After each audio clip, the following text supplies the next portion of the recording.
Hello, bookies! Today we're gonna be throwing some matcha balls. This microphone setup isn't really working, is it? Okay, slightly concealed, protected from my messy hands. Awesome. So this is one of the last matcha balls I've thrown. I added some little skulls to it. Isn't she adorable?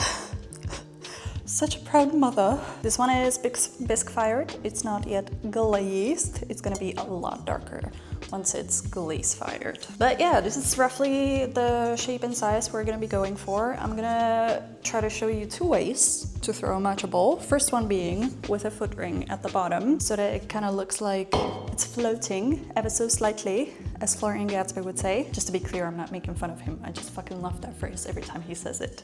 Ever so slightly. So that's the first version. This one is a little bit more on the intermediate side, I would say, just because there is a lot that can go wrong with trimming. And also you need to use a lot more clay to start with to throw the piece. And then the second version is gonna be without a foot ring, which is gonna be more beginner friendly, where you're just gonna have a flat surface, no foot ring, just, you know, just vibes. So let's get started. We've been experiencing a bit of a heat wave here, and it's currently 27.9 degrees Celsius at the studio, and I'm fucking boiling, mate. So it's gonna be interesting. I'm already sweating. As always, I'm gonna be using my gorgeous black stoneware. I'm gonna link the specific type of the clay down below if you're interested. So for the matcha ball with the foot ring, I think I'm gonna go for like roughly 1,000 grams, so 1 kg of clay or so. Honestly, it's always better to have too much clay than to have too little.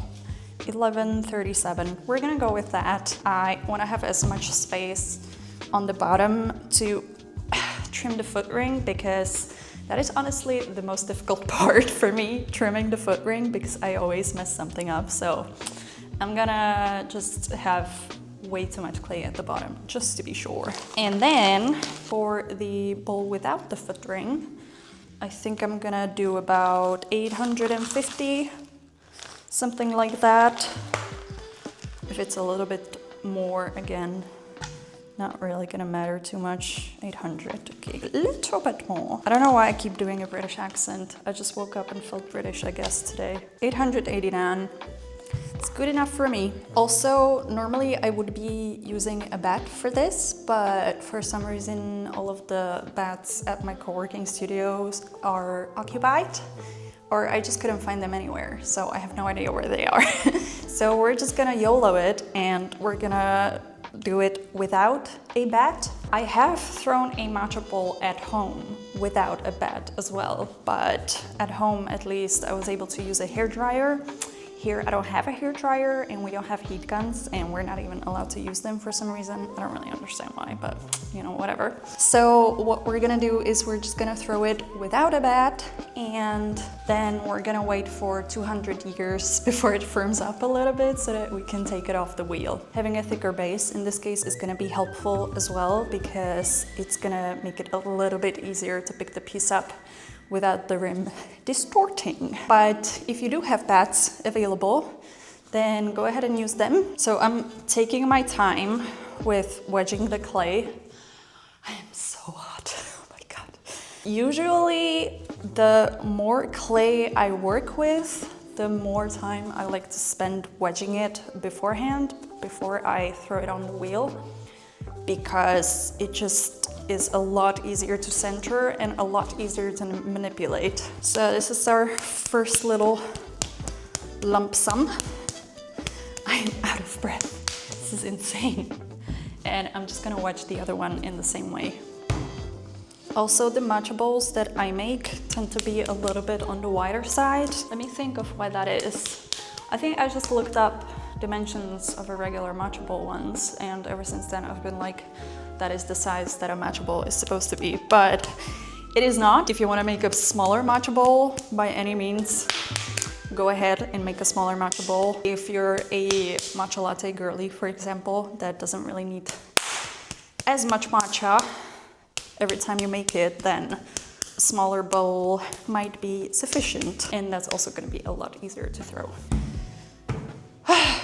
Okay, clay is wedged up, I'm out of breath. I'm gonna go have some water and I'll meet you at the wheel. Alrighty then. So at this stage you would attach your bat, but we don't have one, so we're just gonna raw dog it. Slam it on the wheel.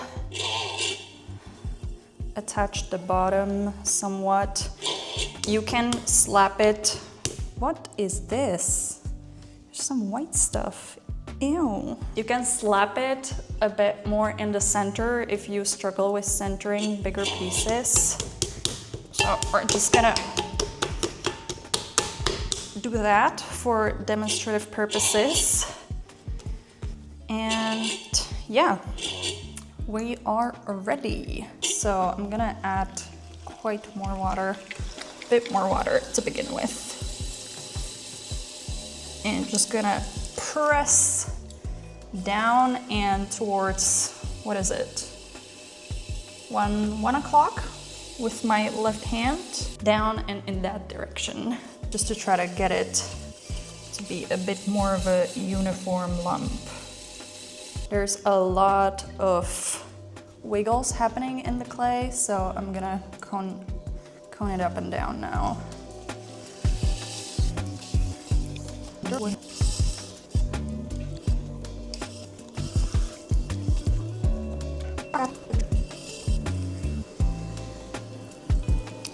Oh, that looked like a wiener out of control.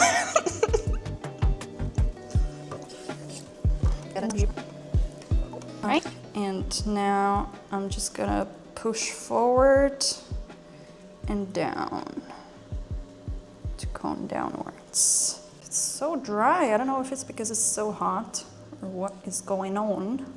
If you're still feeling some undulations in the clay, you might wanna cone it up and down one more time, or a couple of times if your clay can handle it. Mine can't really, so I'm not gonna do it. Now I'm gonna karate chop it into a flatter disc. Again, I'm pushing towards 1 o'clock and downwards, but this time with my palm. I can feel bubble in here. Just not a great sign. Again, I don't know what it is with the British accent. I'm sorry. Well, we're just gonna go with it. So the size that I'm aiming for is slightly bigger than my desired size of my matcha bowl, because you can always bring it inwards, but it's a little bit more difficult to bring it outwards. So start a little bit bigger than you want your matcha bowl to be. We are ready to make a little pokily-mokily in here. So I'm gonna find a center and start pressing down. You know what's a bit of a bummer? I already forgot if this is the 800 or the 1000. I'm gonna have to measure the other one. Hang on a minute. Okay, this is the smaller lump of clay, so I can go a little bit lower with opening up my clay. So I'm gonna keep going, and I'm gonna leave maybe 0.5 centimeter of space at the bottom. Like I said, I wanna have some flexibility with trimming, so let's do it. Hope you can see that my giant head isn't in the way, but if it is, I'm sorry. This clay squishes down really easily, so I still have about 1 centimeter. Actually, I have a needle tool. I can measure this. Hang on. Oh, that is about 0.5 centimeter. Okay, well, that just tells you that I don't really know what I'm talking about. So I'm just gonna start opening it up now. Just with both of my hands, my arms are braced to make sure that I have leverage. Keep adding water once I feel some resistance. And again, I'm gonna open a little bit wider, just a tiny little bit wider than I want my final product to be, because we're gonna bring the walls in and that's gonna make it a little bit more narrow, the bowl. So now I'm gonna spend a couple of seconds compressing the bottom. This is especially important if you're only doing this without the foot ring, because the thinner the bottom, the more likely it is going to crack. One more thing that traditional matcha bowls have, this is an optional step, they have a little divot at the bottom here so that the matcha leaves have a place to settle in after you're done mixing it. So you can make one, you don't have to make one. I like to make one just because, I don't know, I'm feeling extra. So I'm just gonna hollow out a little bit more. This is kind of what I'm going for. Now I'm just gonna clean it up with a sponge. Wonderful, it is looking perfectito. I love it. I am now ready for my first bowl. I am gonna do my first pull with a sponge because that gives me a little bit more control. And I'm gonna try to bring the clay upwards and a little bit inwards into a volcano shape so that it doesn't wobble out. Alrighty, I lost quite a bit of clay doing that. That's why I'm using the sponge, because if I use my fingers, they just get dry halfway, especially on the first pull. I like to do the subsequent pulls with my hands because I have, again, a lot more control that way, a lot more sensitivity compared to using the sponge. But if you prefer throwing with a sponge, throw with a sponge. I am not a pottery purist. Do whatever is most comfortable for you. Even if some people say that it is not the proper way, who cares about the proper way? As long as you're having fun, bestie, okay? All right, so I'm gonna do my third pull. One useful thing is to make your walls of the matcha bowl as thin as you want them to be when you're fired, because since we're gonna have the little pouring spout, it's gonna be hard to trim on the outside. Well, hard. It's gonna be impossible to trim on the outside. So it's better to thin the walls out to the thickness that you want them to be when fired, so that afterwards you don't have to trim them and you're satisfied with the weight and the size of your walls. So I'm gonna do my last third pull, really thinning out the walls now. Rim is a bit wobbly, but it's okay. We still love her. I really tried to make it 3 pulls, but who am I kidding? That is not happening. Now I'm gonna start shaping my bowl. This depends on whether you want it to be more straight-sided. I like to give it a little bit of a round shape. I'm just gonna press my finger from the inside and control it with my fingers on the outside. All right, I can see a little bit of a wobble in the rim, so I'm just gonna trim it. Root. And then fix the rim as well a little bit. All right, I am quite satisfied with this shape. So I'm just gonna remove the bottom skirt of the clay. Skirt. Doesn't have to be perfect because we're gonna trim it anyway. I'm also gonna remove a little bit of the slip.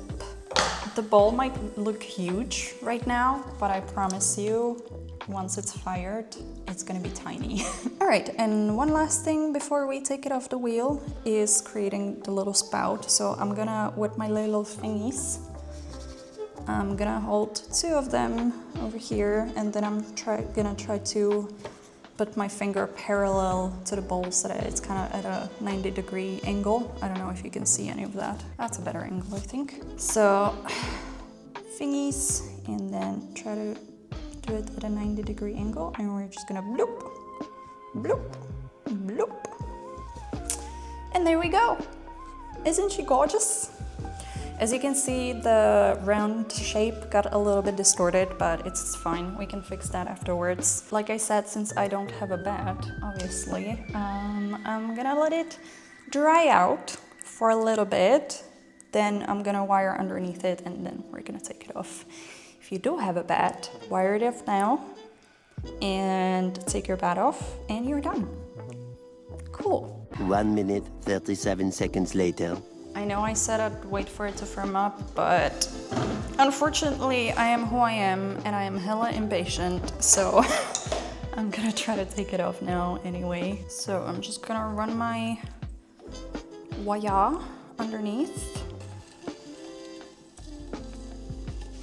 I'm gonna do it one more time just to kind of fix the oval shape it has created now. There we go. And with dry hands, I'm gonna try to, oh no, that's not good. That is not good. Okay, okay, okay. Okay, you know what? I forget what I said. I'm just gonna leave it. It's a lot more difficult than I thought it would be. Actually, no. You know what we're gonna do? This is such a drama development. We're gonna put some water underneath and we're gonna try to make a slide. Hopefully the water should take it off the wheel a little bit so that we can kind of just slide. Yes, slide. And then we can pick it up over here. You didn't see how distorted that was, but it's fine. It's fine. It's all good. It's all good. Thankfully, clay has a memory, so it's gonna remember what it's supposed to look like. It's gonna firm up real good. Oh, that was stressful. I thought I was going to have a grand mal seizure. So a little, ooh, that was close. What is going on? What is going on? I am being unnecessarily reckless and dangerous. Anyway, this is our girl. She's gorgeous, she's beautiful, and we're gonna let her dry. And now we're gonna throw her bigger cousin with her foot ring. Again, just gonna slap it like a bad clump of clay it is. And the start of the process is exactly the same. The difference is gonna come where we're gonna start opening up the clay. So I'll catch you there.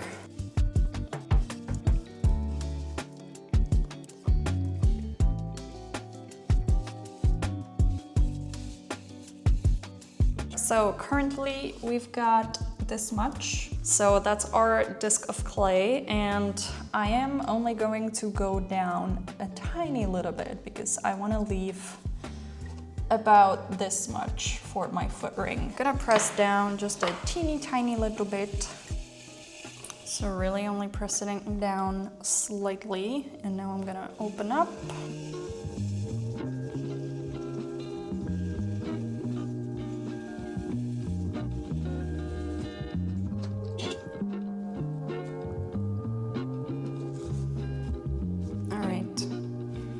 I'm just gonna compress now.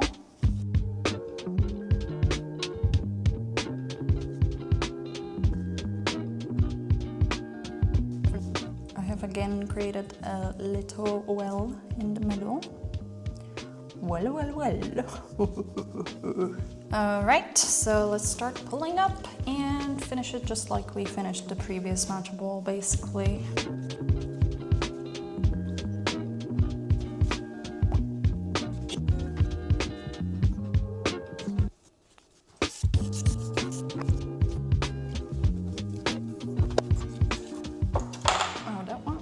A lot easier. Again, I think it's partly because of the thicker bottom. She is thick with 2 C's, maybe even 3. Nice. It's bloody nice, isn't it? Stop it. All right, this is our matcha ball numero 2 with our thick ass base. Now we're gonna wait for these to firm up so that we can trim them. I'm actually gonna put these outside so that they firm up a lot faster. 2 hours later. So as you can see, the rim is a little bit distorted, so I'm just gonna kind of put it back in place. This is the ball that doesn't have a foot ring. It's very, very thin at the bottom actually, especially here in the divot. So probably not even gonna trim this bottom part at all. I'm only gonna trim around the shape here, and then we're just gonna clean it up. So I'm gonna wet my wheel head a little bit. Try to center my bowl. If your bowl is a little bit wonky, it's important that the top part is more center. Doesn't really matter with the bottom part because we're not gonna be trimming that anyway, so just do your best with the top. I'm also gonna be using some lugs to pin the bowl to the wheel head. There we go. So I'm just gonna take this little guy and I'm actually gonna mark up until I can trim. So I think I'm gonna stop trimming about here to make sure that I don't poke a hole in here, because that would be a shame.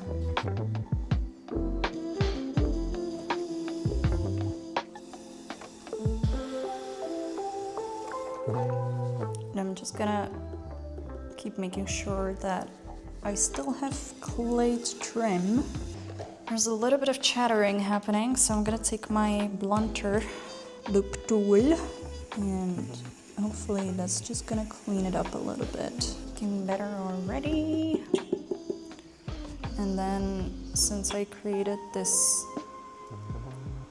line here with my needle, I'm just gonna sponge over it. And now I'm gonna take my rubber kidney, if I knew where it was. You can use a steel kidney if you prefer to use that. I just recently bought this one and it seems to be working for me. And most importantly, it doesn't cut me like a metal kidney does, because I always cut myself somehow. And we're just gonna burnish the surface, and I'm also gonna burnish over it with my fingers to smooth the lines. All right, since I'm unable to trim this part where the spout is, I'm just gonna take my sponge and lightly brush over everything just to even the texture out, so that it doesn't look super weird when it's bisque fired.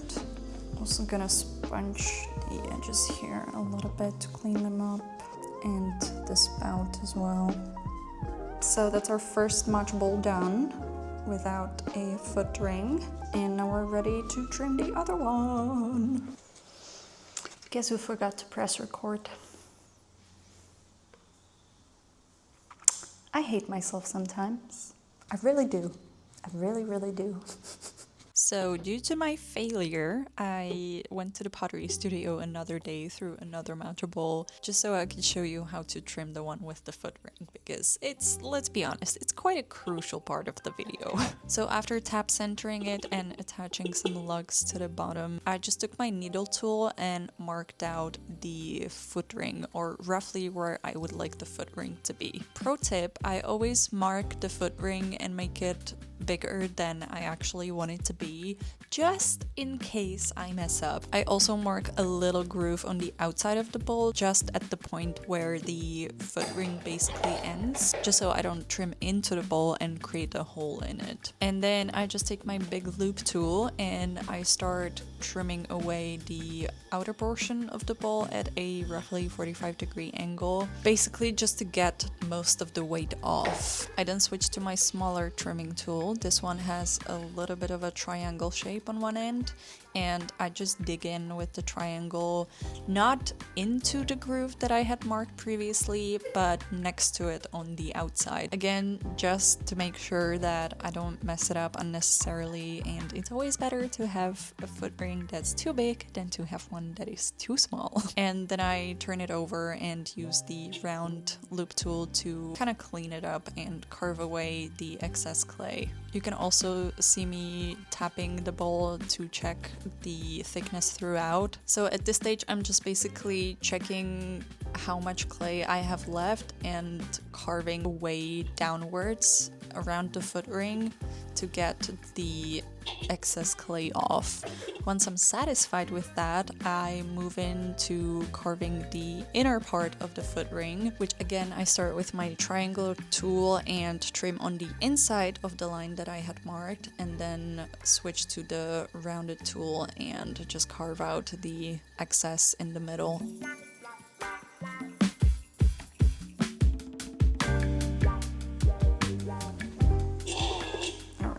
Thickness check, we're still good. Can still keep going.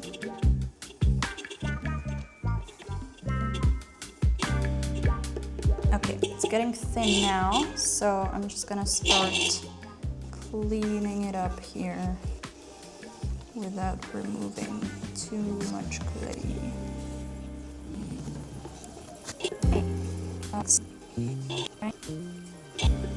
And last thing I'm gonna do here is I'm just gonna round these edges a little bit so that they're not so sharp.